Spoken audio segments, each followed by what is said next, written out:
गाज्रि खामानिजों लोब्बा गोनां माखासे बर' हिन्जावसाफोर हमजानाय मैयानि समाव गोबांथारै ससियेल मिडियायाव गोसारनाय बे भिडिअखौ दा जोबनायहालागै नोंथांमोननि गेजेराव होनो थांगासिनो दङ। दा बिनि सिगां मोनसे खौरांखौ फोसावग्रोनो सानो। दा बे खौरांखौ फोसावनायनि सिगाङावनो गोसो गोरबोनिफ्राय दिनैनि नैबे गोदान भिडिअनि गेजेरजों नोंथांमोनखौ गोसो गोरबोनिफ्राय बयखौबो बरायहरबाय। आसा खालामो स्किप खालामाजासे जोबजासे नायलांगोन आरो लोगोसे मोजां मोनोब्ला चेनेलखौ सापर्ट खालामनानै होनो हागोन। गुबै खौरांखौ नोंथांमोननि गेजेरावहाय होनो थांनायनि सिगां जाय खौरांखौ नोंथांमोननि गेजेरावहाय फोरमायनो सानदों, जाय खौराङा जाहैबाय जोंनि BTC आवहाय थांनाय BPF सरकारनि समाव 3000 कौटि केलेंकारि थाखानि नैबेबायदि खालामलांनाय बेनि सायावहाय दानि BTR खुंथायनि प्रमद बर' बिथां साराहाय हाग्रामा महिलारिनि सायावहाय गोख्रों बाथ्रा बुंदों आरो लोगोसे बेबायदि जाथायनि सायावहाय फोरमान दिहुननानै फैबाय थानाय MP इलेक्शननि उनावहाय जेनाखि बिथांनि बेबायदि केलेंकारि खालामबोनाय बेनि सायावहाय गोथौयै नायबिजिरनानै बिथांखौ हयथ' जेलाव दैथायहरनायनि आसा नैबेबायदि थासारिखौ बिथाङा गोख्रोङै फोरमायदों। नैबे बाथ्राया इलेक्शन खाथिखायसो ओंखारदों गोबाङानो साननो हागौ। नाथाय जुदि नैबेबायदि बाथ्राया ओरैनो होनलाबायनाय माने बेबायदि बुंनाय बाथ्राया जोबोद गिलु बालु आरो लोगोसे साननो गोनां बाथ्रा दे जेनाखि नैबेबायदि केलेंकारि खालामनाय थासारि बियो माने जाय बुंग्रा बियो बे बुंनायनि बाथ्रायाहाय जोबोद साननो गोनां। मानो होनोब्ला बेबायदि थासारिनि गेजेरजोंहाय गोबांथार जाय माने सरकारखौ बा सरकाराव थानानै बेबायदि थगायनानै गोबांथार केलेंकारि खालामलाङो, बेबायदिनो पावार जोबखांनायनि उनावहाय CBI फोरा जेन'बा इनभेस्टिगेसन खालामखांनायनि उनाव गोबांथार बेबायदिनो स्टेटफोराव जाय सोरखाराहाय बायनायनि उनावहाय गोबांथार माने गिदिर दैदेनगिरिफोरानो जेल जानांनाय गोबांथार जोङो नुनो मोन्दों। नाथाय बिथांनि नैबेबायदि बुंनाय बाथ्राया बेसेबां सैथो, ना नैबे MP इलेक्शनखौसो बिथा खालामनानै पावाराव फैफिननो लुबैनाय, ना बबेबा मोनसे गावसिनि हेंथा दोलोखौ एगेन्स्ट माने फासयनानै नासयनानै दोननो नाजानाय नैबेबायदि बाथ्रानि गेजेरजों दा बेखौ जों फैबाय थानाय समावहाय बिथांनि जेनाखि बाथ्रा बुंनाय बियो बेसे रोखा, जेनाखि 3000 कौटि केलेंकारि खालामलांदों बेनि सायावहाय फैबाय थानाय समाव गोख्रों एक्सन लागोन नैबेबायदि बाथ्रा बुंनायखौ नोंथांमोना भिडिअखौ नायलां आरो लोगोसे कमेन्ट खालाम। बेजों लोगोसे जाय इन्ट्र' भिडिअ होदों बेखौबो नोंथांमोननि गेजेरावहाय आङो होनो थांफिनगासिनो दङ दसे उनावहाय। प्राय 3000 कौटि टका केलेंकारि BTC তেখেতসকলে কৰিলে। চাওক, জেলত ভৰোৱাৰ কাৰণে মই না OC না মই জেলাৰ, মইতো এটা গণতান্ত্ৰিক প্ৰক্ৰিয়াৰ মাজত আছোঁ আৰু জেলত যাবৰ কাৰণে যদি বহুত ইচ্ছুক আছে এইটো অলপ স্পীড আপ কৰিব পাৰোঁ আমি, কিন্তু এতিয়া আমি সব তথ্য পাতিবিলাক গোটালোঁ। প্ৰায় 3000 কৌটি টকা কেলেংকাৰী BTC তেখেতসকলে কৰিলে। ইয়াৰ ভিতৰত 1500 কোটি টকা এনেকুৱা য'ত কোনো ফাণ্ড নোহোৱাকৈ, কোনো হেড নোহোৱাকৈ তেখেতসকলে অৰ্ডাৰ দি দিছে পাৰ্চেণ্ট লৈ পেলাই। ইয়াৰ ডাটা আমাৰ তাত আছে। 300 কোটি টকা এনেকুৱা পেপাৰে পত্ৰে দেখাইছে যে কাম কৰা কমপ্লিট হৈ গ'ল 100%, কিন্তু 5 বছৰ ঠিকাদাৰে পইচাই বিচাৰি অহা নাই। যদি মানুহ এজনে ৰাস্তা বনাইছে 10 কোটি টকাৰ, সি কিয় পইচা বিচাৰি অহা নাই?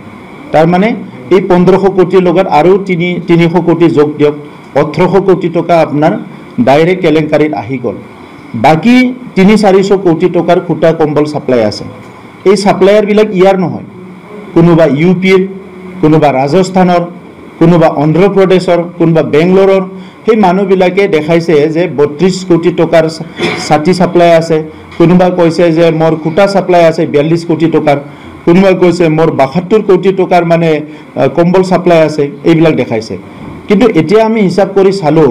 72 কোটি টকাৰ যদি কম্বল কিনিব লাগে, যি কম্বলৰ দাম 150 টকা, এই 72 কোটিত কিমান কম্বল পাব? 72 কোটিৰ কম্বলটো মানে গোটেই অসমৰ মানুহ উৰি পেলাই আৰু বেংগললৈকে গৈ পাব বা উত্তৰ পূৰ্বাঞ্চলৰ মানুহবিলাকে উৰিব পাৰিব। চ' এই তথ্যবিলাক আমাৰ হাতত আছে এতিয়া। আৰু যোৱা বছৰ সেইকাৰণে আমি এছেম্বলিত এটা সিদ্ধান্ত লৈ পেলাই অসম চৰকাৰলৈ পঠাইছোঁ যে ইয়াৰ ওপৰত CBI ইনকুৱাৰী হ'ব লাগে। এতিয়া আমি লাহেকৈ হওক, আমি এইটো বিচাৰিছিলোঁ, যিহেতু BPF-এ বিচাৰিছে এইটো ততাতৈয়াকৈ হ'ব লাগে, গতিকে আমি এতিয়া সোনকালে কৰি দিম। এই ইলেকশ্যনত যোৱাৰ লগে লগে আমি বাকী প্ৰক্ৰিয়াখিনি PIL দিব লাগে, মানে আমি কিবা সুপ্ৰিম কোৰ্টক কেছ দিব লাগে, হাইকোৰ্টক দিব লাগে, কি প্ৰক্ৰিয়া আছে চব প্ৰক্ৰিয়া আমি আৰম্ভ কৰি দিম ইলেকশ্যনৰ পিছত, যিহেতু তেখেতসকলে সোনকালে বিচাৰিছে। চাওক ভাৰতবৰ্ষত যোনে দুৰ্নীতি কৰিছে কোনো সাৰি যোৱা নাই ডাঙৰ ডাঙৰ মন্ত্ৰী ইভেন এক্স প্ৰাইম মিনিষ্টাৰ মানে জেলত যাব লগা হৈছে খুব পাৱাৰফুল মন্ত্ৰী পি চিদাম্বৰম ডাঙৰীয়া জেললৈ গৈছে সুৰেশ কালমাদি জেললৈ গৈছে হা যেটো আছিলে আমাৰ ৰাজনীতি নেতাবিলাক বহুত জেললৈ গ'ল গতিকে আজি কোনো ক্ৰাইম কৰি পেলাই ভাৰতত সাৰি নাযায় এই কাৰণে ভাৰতৰ আইন যেটো আছে ইয়াৰ এটা মানে এটো টিটলেছ নহয় মানে ইয়াৰ এটা ষ্ট্ৰং এটা পাৱাৰ আছে তো এই কাৰণে আইনৰ লগত কোনো খেলিব নালাগে আৰু দেশৰ মানুহবিলাকৰ লগত কোনবা গাদ্দাৰ কৰিব ই কেতিয়াও সাৰি যাব নোৱাৰে এই কাৰণে এটো মেটাৰ অফ টাইম আজি মানে জেলত যোৱা নাই বুলি পেলাই ইকেদিন মানে বহুত ফুৰ্তি কৰি কথা কৈ থাকিব যাৰ সব তথ্য পাতি আছে ইটো মাত্ৰ নহয় অকল বিটিসি অফিসৰ পেপাৰত ঘোটালা কৰিছে সাপ্লাই ৰাস্তা কিবা স্কিমত কৰিছে ইটো নহয় তেখেত সকলো আৰু বেলেগ বেলেগো কেছ আছে যি কেছবিলাক পোহৰত আহিলে তেখেত সকলৰে মহা বিপদ আছে পোহৰত মানে ইতিমধ্যে এইবিলাক জানে কি কি হত্যাকাণ্ড হৈছিল লাফিকলৰ হত্যাকাণ্ড হৈছিল ইয়াৰটো কেছ চলি আছে তেনেকা বহুত আছে কেছবিলাক তাতে সো সেই কাৰণে ইমান ফুৰ্তি কৰি লাভ নাই दानिया फैदो इन्ट्र भिडिअ जायखौ नोंथांमोननि गेजेराव होदों फिन माखासे गोबां सान माने गुवाहाटीयाव जायफोर जोंनि बर' हिन्जावसा गथ'साफोर हमजादोंमोन बेनिफ्राय एसे गोबां सम ड्रप जानानै दंमोनलाय एसे बेबादिनो माखासे जोंनि बर' हारिनि गौथुमफोराहाय जाय आफादफोराहाय गोख्रों एक्सन लानायनि गेजेरजों एसे सिरि सिरि जानानै दङमोन दा नाथाय मैयानि गेजेरावहाय ससियेल मिडिया बा फेसबुकनि गेजेरजों मोनसे भिडिअखौ गोबांथार शेयार बा भाइराल जानायखौ नुनो मोन्दों दे जाय माने हिन्जावसाफोरखौहाय भिडिअ खालामनानै सोंथि सोंनायावहाय क'क्राझार डिस्ट्रिक्टनि होननानै गासैखौबो खोन्थानानै लाजोबनाय नाथाय एक्सुअलि जोंनि गेजेरावहाय नैबेबायदि थासारिखौ जाय माने बुंनो थाङोब्ला एसे जाय बानायग्रा जाय बुंग्रा बियो माने नोजोर होजानाय बा बखिजानायसो जायो बेफोरबायदिनि सायाव बाथ्रा बुङोब्ला बेनिखायनो बुंनोबो बानाय मोनो बेफोरबायदि थासारिनि सायावहाय दा बाथ्राया जाहैबाय एक्सुअलि दायखौ मोनदों बा बिथांमोनखौ गाज्रि खामानियाव हमनानै मोनदों अब्ला बिथांमोनखौ साजा होनो हायो माबायदि साजा होयो बेयो जाय माने गोख्रों एक्सन लादों बिथांमोनाहाय साजाखौ होनो हागोन माने बेफोरबायदि थासारिनि बेलायाव जाहाथे सोलायनायनि थाखाय जायफोर हिन्जावसा गथ'फोरा फिन आरोबाव माने माखासेहाय जाय साफा सानैया माखासे खेबसेनो बेफोरबायदि साजा मोननायनि उनावबो गोबां सोलायनाय दङ दे नाथाय बेफोरबायदि साजा मोननायनि सोलाय बेबायदि गोबांथार ससियेल मिडियायाव एगारनायनि उनाव माने गावखौ बांसिनै फेमास खालामसिनग्राबो जोङो गोबां नुनो मोनो दा मा बुंनो ना सोरखौ सोर मा बुंनानै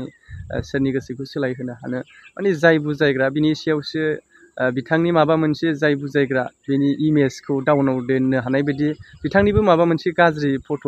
माबा मोनसे बुजाबनो हागोन नामा बा एडिट खालामनानै भाइराल खालामनो हागोन नामा नैबेबायदि थासारिखौसो जोंनि गेजेराव दा लाबोयो जाय माने बुजायनो थाङो बेफोरनि सायाव बेनिखायनो आङो बुजायनो थाङा बिनि सायावहाय नोंथांमोनानो माबायदि मोनदाङो बेफोरखौ माबोरैहाय जोंनि गेजेराव फोसाबनो हागोन जोंनि समाजनि गेजेरावहाय कमेन्ट खालामहरलाय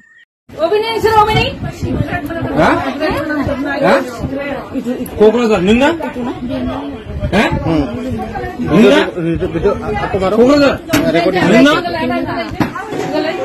गासैबो क'क्राझार मा जायगानि जारोमोन